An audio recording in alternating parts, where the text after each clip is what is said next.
Exactly 1 week ago, Shock G, lead singer of Oakland-based hip-hop group Digital Underground, sadly died. The rap legend worked closely with another late rap legend, Tupac Shakur, on multiple occasions. Shock G's death is a hard blow to the Bay Area music scene. One of Digital Underground's most famous songs is the Humpty Dance, and it also happens to be one of my top 3 favorite songs. Joining us now to talk about who Shock G was, both on and off the stage, is a dear friend, fellow crew member, and co-founder of Digital Underground, Chopmaster J. Jay, thanks so much for joining us today. Thank you for having me. Now, I'd like to start off, obviously, by saying it's got to be so hard. So I appreciate you giving us your time to talk about something that's it's really got to hit home. And we are so sorry for your loss here at Cron. Our deepest condolences to you. Thank you. To us all. The Bay Area built this group. And in addition to shock passing, when your peers start passing like this, you think about your own mortality, right? You get kind of selfish. Start going, wow. And it's an incredible loss because we were looking to get back together, 30th anniversary, 30 plus anniversary of Digital Underground, and get out there and start gigging again. We were a band that we thought we could take on the world, and it was just the two of us initially, and the idea was to create a concept that it was many of us and you would never see us all. We were underground, right? And the music was digital. The music had just gone from playing music and instruments, is where I come from, growing up in Berkeley, the Berkeley Music School program, Dr. Herb Wong, music program director for KJAS, also the superintendent of Berkeley schools in the 60s and 70s. So my background was music and performing and jazz. And in the 80s, Shock and I both, his thing was to be this keyboard player and try to get a gig in a top 40 band type thing. And mine was to launch a group or a band that we could take out, because it was a trippy time in the 80s, especially in the Bay Area. Musicians versus hip hop means that you normally eliminate musicians. But the musicians were making the hip hop. Shock being an incredible keyboard player, but more incredible of a technology mixed with a musician to become what a musician would need to be to go to the next phase in the 90s and beyond in this digital era. So he was the perfect musician at the perfect time. He may not even have been as accomplished as the people with like Rodney Franklin, Benny Green, Peter Alphabom, all the Steve Bernstein, all the jazz musicians out of Berkeley. But he was accomplished enough to know how to do it, play it, and put it into the computer for the computer to do all the other good stuff, right? So that made us a step beyond. All my musician friends would tell me, you're gonna lose your chops messing with that hip hop stuff, that rap stuff, little rap stuff.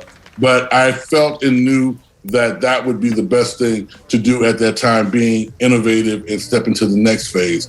The idea of being innovative is part of the tradition of the Bay Area, and being from the Bay, that's what I was. And Shock's artistry was something that was, I think it only have happened out of the Bay Area for this group. Hip hop in the 80s to Nas was real regional still. So you could be a hit in one part of the country and nobody ever hear of you in the rest of the country. Too Short, E40.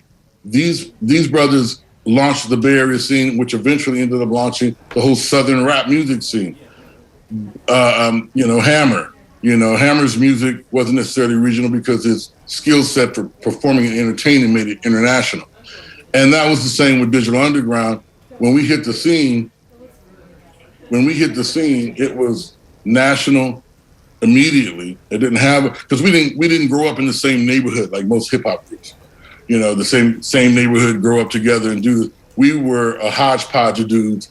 It was just Shock and I, and then a friend knew a DJ, and I went and checked on him, and it was DJ Fuse, and then Money B and DJ Fuse were together. So we brought Fuse on and Money B came on, and the four of us went around the world and made records and did TV shows and did movies, eventually bringing in Tupac. In 1989, Tupac came over to the studio at Starlight in Richmond. Layla Steinberg was his manager at the time, and they were a group Strictly Dope. And they came over to Richmond and auditioned, and Shock was like, that's cool, man, you cool, but I don't have time for you right now. I can't mess with you.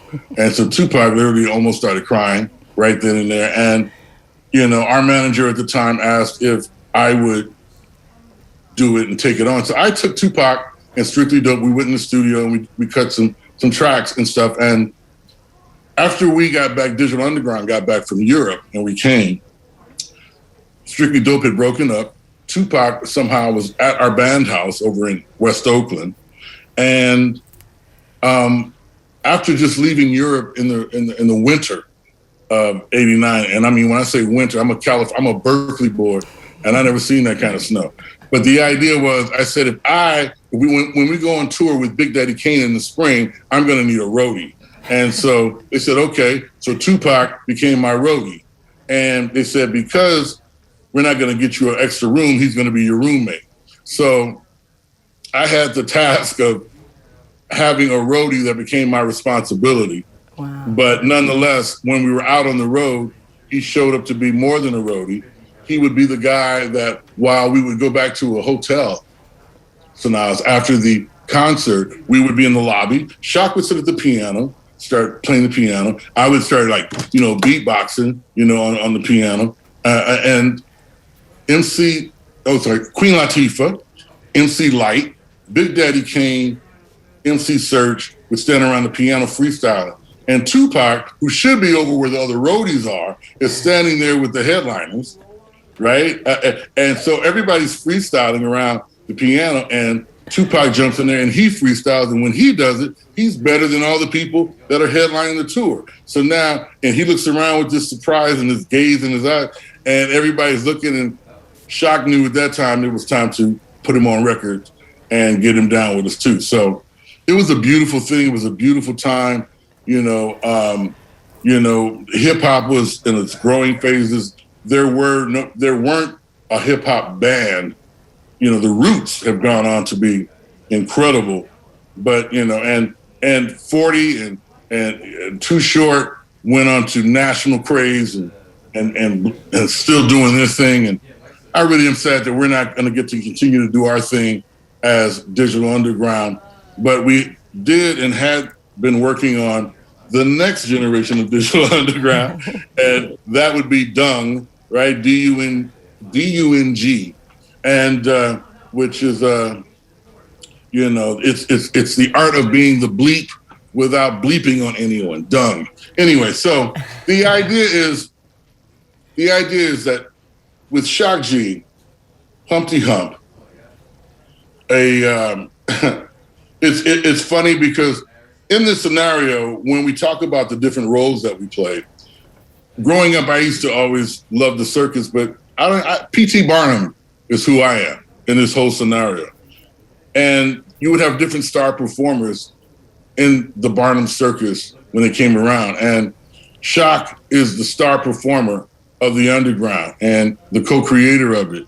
We're Barnum and Bailey. And we took the circus. People came along and joined the circus with us. Our show and concert was quite vaudevillian. Having that theater background is what allowed us to step in and kind of step above, and I won't say above, but in a different direction than everybody that was doing rap at that time, which was pretty much sneakers, walking around, right? Not really eventful at all, So, and then Hammer blew it out of the water. So we were somewhere in the middle between the regular type of hip hop show and a Hammer, but we didn't have the budget of a Hammer, so we had to have hand-drawn signs. And we used to throw out party packs that would have like a condom, some chewing gum, a noise blower, things of that nature. So we were kind of like the first interactive show because we would throw stuff out to the crowd so they could participate with us, what was going on stage. I later saw that Blue Man show. I was like, they went to a Digital Underground show, I could tell. So it's really, really, really amazing. I mean, you know, I really, really, really am going to miss Shock. I mean, the people in the Bay, I mean, it was so supportive, but I do want to say this to my people and fellow Bay Area musicians and professionals. We do have to support each other. Like we're mourning Shock. We're mourning Greg Jacobs, Shock G, Humpty Hump, the Piano Man, MC Blowfish, and a host of other characters he played. He was a brilliant, brilliant man. But the idea is that a lot of times we look past us in the Bay and everybody else is always shinier to us in the Bay. Like people love Prince, but Prince, most of his musicians and band members were of the Bay Area. The Bay Area is such a fertile cultural place. I mean, Richard Pryor was a Bill Cosby copycat. He came to the Bay Area, he left from Paul Mooney and people like that influencing and fusing with his stuff, made it something that was incredible. So the Bay Area needs to take a bow with me for making Digital Underground what it was. If it was Chris Davis over at Lois the Pie Queen, that before we were famous or anything, that would give us free grits, free breakfast, free grits and bacon and eggs. If you think that's something, go try to get free grits somewhere, you know, or free, you know, haircuts at Johnson's free Barbershop. Anything. Yeah, you know, but I'm saying, or at Diamond Ken's Hair Repair. We would go over there to different places, and we built this purely on the Bay Area. I would go to Sanaz. They weren't playing rap music on radio even during the day back then. They wouldn't play rap music until 7 o'clock during the week back in the day, like on KMEL and stations like that. And so you would have to learn how to go to college and alternative radio. And so KPOO, Calex over at Cal, KZSU, KPFA, you would have to learn how to build this thing. And so I learned an awful lot from doing hip hop because I was born and bred to go play jazz and blues and Zydeco and all that kind of music, big band and jazz fusion. I was a fusion head. And so for me to come from a hardcore jazz fusion thing and see rap as the next phase, and then to get with this one cat, I mean, the one guy who wasn't from there, who I didn't grow up with, who I didn't know, and on a chance meeting at a music store, Music Unlimited at the time in San Leandro, which was really odd. So now it's because I'd never gone to, I used to always go to Leo's Music in Oakland, right there. I drove from my apartment up at Caldecott, the Parkways. I drove from there to San Leandro and met this quirky dude, a tall, quirky guy slinking around the place because he was cool Shock G, but he was just Greg then, but he was a real chill kind of guy. And you know, he ran my credit, or my mother-in-law's credit. He ran my mother-in-law's credit for me to buy gear there. And he saw that we qualified for whatever. So then he just got to putting together a bunch of equipment that he wanted and sold it to me. You know what I'm saying? I wasn't the first one to get Humpty Humped or like, you know, like done, like didn't know. He was sleight of hand. So the idea is that, you know, I joke with people when I met Shock, he was a down on his luck grifter, posing as a keyboard salesman at Music Unlimited. But, you know, the idea is that he sold me this equipment in exchange to record some songs. He would come over and show me how to use it. Right. And that was something that was fun. And we started jamming together, and he saw that whatever he did, I would be playing the drum machine manually and doing stuff like that. And we created some stuff, and, you know, Shock really just wanted to be a rapper and almost like a mixtape dude. He wasn't really interested in trying to launch and be a famous recording artist. That was me. I wanted fame and fortune. I wanted to, you know, then I wanted to be a star at any, you know, and I knew I could use my music and my talent to get me there. But more than anything else, you know, I did everything, the music I did along with Shock, but Shock was the guy who did the majority of that stuff. But I did everything else. If it meant Shock needed a table, needed some art supplies, you know, sadly enough, I'm sorry to say I'm not trying to promote this, but I would go swipe one from the art store. The table would be on display, I'd bring it back. Or, you know, at the band house, we needed groceries. I would go to the grocery store and load the basket up, put an old receipt in my mouth and wheel out of the store. I'm sorry, I'm not teaching people. It goes without saying. You guys were very, very close, and just kind of listening to you tell stories about back then, it really puts a smile on my face. I obviously didn't know who Shock G was personally, but I grew up listening to Digital Underground because my older brother would listen to it, and I got my music just, you know, by way of what he listened to. And now, you know, 30, 40 years later, and I can tell you, Humpty Dance comes on, I could be anywhere. I will stop and actually, what does it say? Stop what you're doing because I'm about to ruin the image and the style that you're used to. Right there. I'll be in the middle of the street. I'll be in the middle of a store. I'll be in a wedding. You name it. I mean, that song just does it for me. So it really, really gives me, it makes me really smile, and it takes me back, and all the names that you mentioned, you know, in the hotel, sitting around the piano.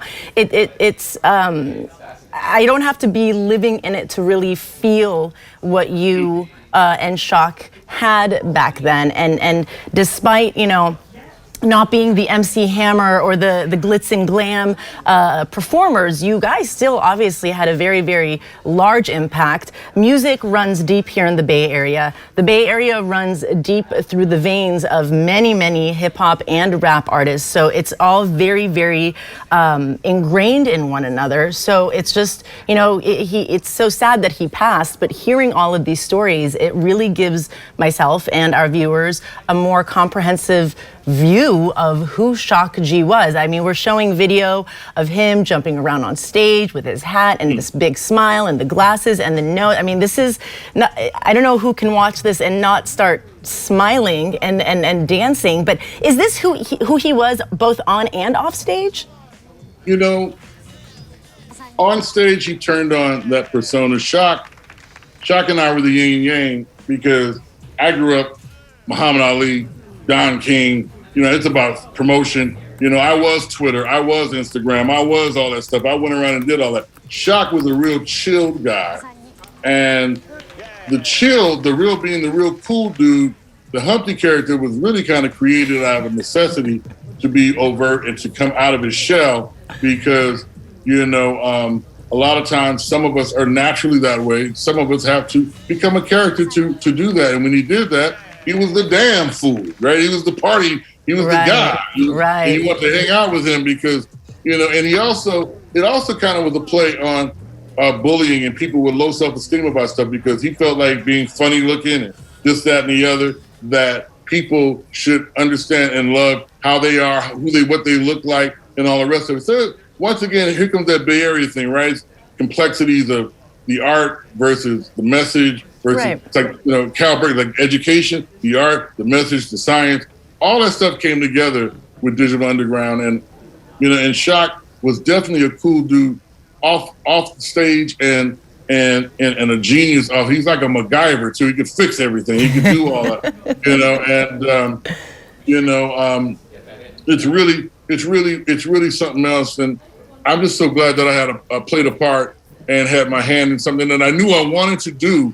Like I said, I grew up so now things lined up so incredibly back then too. Like we used to rehearse on Maple and MacArthur, which is Bruce Lee, the late Bruce Lee. It was his old karate dojo.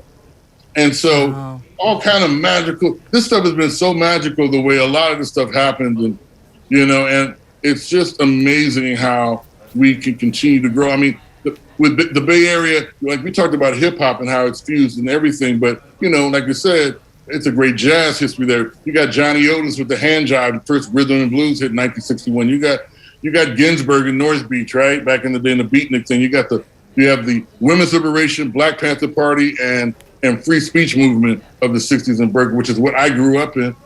You have all that kind of stuff. So all those complexities and things are in Digital Underground, because I'm telling you, it's a very unlikely thing that this would have happened anywhere else, I think. I don't think it would have happened anywhere else. And maybe Shock felt and knew that. But like I said, I don't think he was thinking about doing all that. He just landed ashore upon our beautiful cultural place there. And I could, because I grew up around brilliance and artists, and I could recognize it in another one that wasn't from there.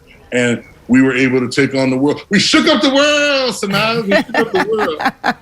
Well, I always say, I think everything, even though you may not know why the moment something is happening, I think when you look back on things, everything really happens for a reason. Everything kind of falls into place the way it's supposed to. And more often than not, it falls into place for the best, as obviously was the case for you two. Now, a question that I always had since I was a little girl, and I still have now, why the glasses and the big nose? I know you said you just said that he kind of liked to combat the whole image, being bullied for your image. Did it tie into that, or was there another reason that he wore the glasses and the big nose when he would perform? I think more than anything else, we started doing it as a photo shoot and just because the whole idea was to always create the illusion it was more than just the two of us or the four of us. The idea is, especially in that era of hip hop was a crew thing. You had 9 or 10, you had ultramagnetic MCs, you had Grandmaster Flash and the Furious Five. It was like 6, 7, 8 guys. It's all about a crew, almost. It's about your gang or your crew or whatever it is at that time. And the idea was we wanted to just create the illusion that it was many of us. And the nose and the glasses came with being a party fun thing. Do what you like. It was a party anthem. It was fun. It was like anarchy, controlled anarchy. I mean, the do what you like video shoot we did over downtown Oakland, across the street from the Oakland Police Department, right there on Broadway. And at that time, their motel was just kind of ran down. So we rented it for a weekend and threw a party. And it's one of the funnest, most real videos in hip hop back then. And it lived on MTV. We lived on MTV. And MTV has a big hand in this because Yo MTV Rap Sanaa was the first time that Black people actually got to sell their music directly to Midwest and to folks that weren't Black, got to sell it directly to them. Growing up. I remember that show very well. Yeah, because before then, music was it was a situation where you'd have you'd have the Temptations, but you would have a white lady sitting on the beach on their album cover just so that their family or their parents wouldn't get mad that they were listening to these Black guys, right? So MTV allowed you to bring Flavor Flav right into your teenager's bedroom or your living room, and I'm sure that getting the music served up that way directly to you was what made hip hop such a dominant culture for the last 35, 40 years. And I'm just once again real happy to have been a part of that. I mean, like I said, we're going to continue on. We're gonna lay Shock to rest on Saturday in Tampa Bay, Florida, and then we're going to have to tool up and get back ready again and continue the legacy. Like I said, Son of the Underground, so too. DU Next Generation will continue the legacy that Shock and I started, back in the day, and I hope to continue to represent the best of what we started. And, I look to see everybody in the future, and, and it is kind of sad. I get choked up because I've been emotionally and mentally tired, but because also, Sanaz, over the weekend, I went and shot I was part of a documentary for FX Hulu coming up, I guess. It's a documentary directed by Alan Hughes. And Alan Hughes, ironically, his very first, I'm sorry, let me go back. The documentary is about Afeni Shakur and Tupac Shakur. And it's a docuseries. And the idea is that Alan Hughes, part of one half of the Hughes brothers, these twins, they went on to do movies like Menace to Society, Dead Presidents, From Hell with Johnny Depp, and a documentary called, The Defiant Ones, which is on Jimmy Iovine and Dr. Dre. But the idea is that, with Tupac and then Shock passed, the interview was scheduled before Shock passing, but Shock turned and he passed, and Tupac, I was doing the interview with Tupac, I was like, my whole career, Sanaz, in this 34 years came in full circle. And it's so weird how this happened. And it's like, but we're this one big chapter in, it's now time for this second act, and that's all I can think about, because if not, I'll be depressed and I'll be sad, and coming out of COVID and doing all that stuff. We don't need any help with being depressed, right? So. Well, I will say, I think that your choice to continue with the legacy is I think is the right thing to do. I think you owe it to Shock, you owe it to your fans. I think that being able to carry that on for longer is obviously what people that love Digital Underground would love. And I think while Shock is not here, I think he will always live on through you and through the music, no doubt.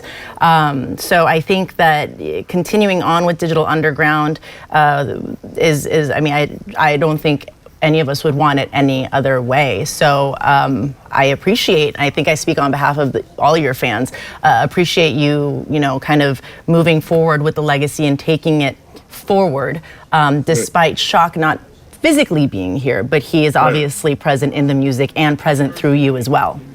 Absolutely, at all times. And I mean, it's just so important. I was hanging out with some younger folk, and they're like, you guys did Digital Underground then, but you need a Digital Underground for every generation. You need one for now, and you'll need one for later. And so that's the most beautiful thing about music, is for us to continue to pass it down and work with new people and to do, that's what it's all about. That's definitely in the spirit of jazz.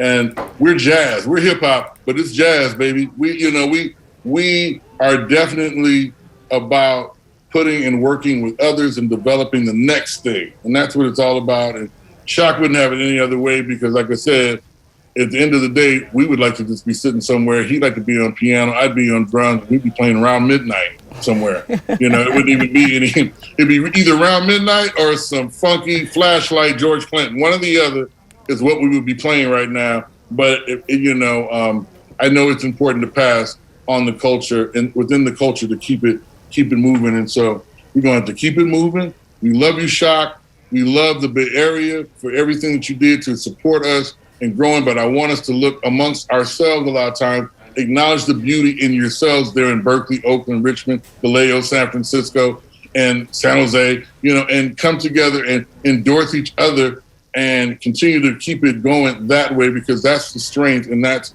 what's happening. The last time we had it, it was Tony, In Vogue, Hammer, Short, us, and then it was the rock groups over there. You got Norda, Michael Walton over in San Rafael. It's just incredible. And I'm in Hollywood now, but I will be back up in the Bay. And long live Shock G, long live Humpty Hump. The music will live on, and it will never die. And wow, it's just so incredible. Well, I can't say that I could have said it better myself. Very, very well put. Now, before I let you go, Jay, can we just get maybe a couple of lines out of one of your favorite Digital Underground songs, just to kind of leave us and the viewers with another reason to smile? How about this? Yeah, some of it's so provocative. I can't think off the top of my head. The worst stuff comes up, right? I'm sorry. I'm thinking. Just give us something off the Humpty Dance. Something, G-rated, something kid friendly, but just something to help us kind of, get our Thursday evening going. All right. So I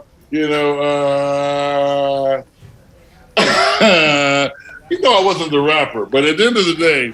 Do what you like, baby. I can't. Give me a line. No one has a line. All right. So the bottom line is, how about this? How about I give you a little Humpty dance, huh? Yeah, let's do that.